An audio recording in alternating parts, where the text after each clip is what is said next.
भगवान नारायण आंख बंद करके फिर भी बैठे, देखा नहीं। तभी एक सज्जन व्यक्ति माथे पर तिलक लगा हुआ था, भगवान का स्मरण करते हुए चला आ रहा था। आ ही रहा था कि उसके पैर पे कील चुभ गई, लोहे की।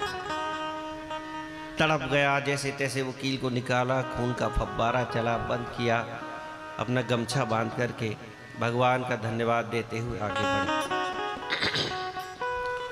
लक्ष्मी ने देखा, रे ये सज्जन व्यक्ति था, भजनानंदी था,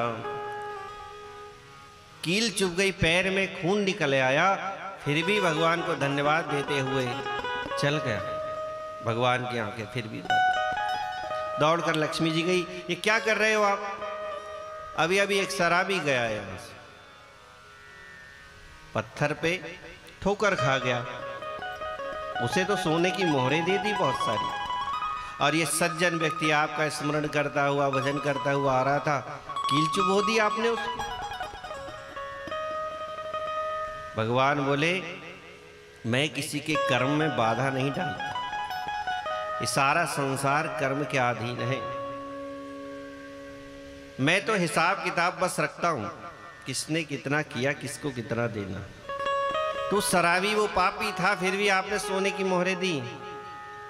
बोले, आपको नहीं पता, इसके पूर्व जन्म के इतने पुण्य थे कि इसे एक राज्य का राजा बनना था, पर इस जन्म में इसने इतने पाप कर लिए कि उसे सिर्फ थोड़ी सी सोने की मोहरें मिली, उसी में संतुष्ट हो गया, नहीं तो पूरे राज्य का मालिक बनने वाला था। और वो दूसरा सज्जन व्यक्ति बोले, पूर्व जन्म के उसके इतने पाप थे कि आज उसे सूली पर चढ़ाया जाता, आज उसकी मृत्यु निश्चित थी। लेकिन इस जन्म के इतने पुण्य प्रताप हैं, भजन का प्रताप है कि वो सिर्फ कील चुभ के रह गए, अगर कील नहीं चुभती तो सूली चुभती।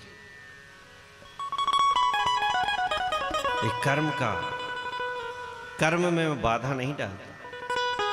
तो कृपा भगवान कैसे करते हैं, किस पर करते हैं, ये हमारे कर्म निर्धारित करते हैं।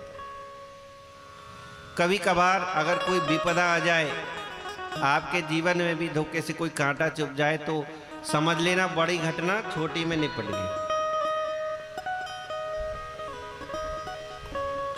पाप कर्म करते हुए भी थोड़ा कुछ मिल जाए तो समझ लेना पूर्व जन्म का बहुत बड़ा पुण्य था जो मिला, सुधर जाना चाहिए उसी समय। इसलिए जहां तक बन सके, जैसे बन सके, सत्कर्म करते रहना चाहिए, प्रयास करना चाहिए पुण्य एकत्रित करने का।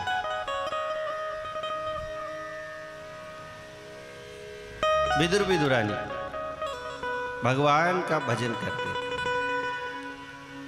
उन्हीं को सब कुछ मान लिया, तो भगवान कुटिया में आकर के उन्हें दर्शन देते। सेवा उन्होंने ली, हमें भी सेवा कुछ ना कुछ लेनी चाहिए भगवान की।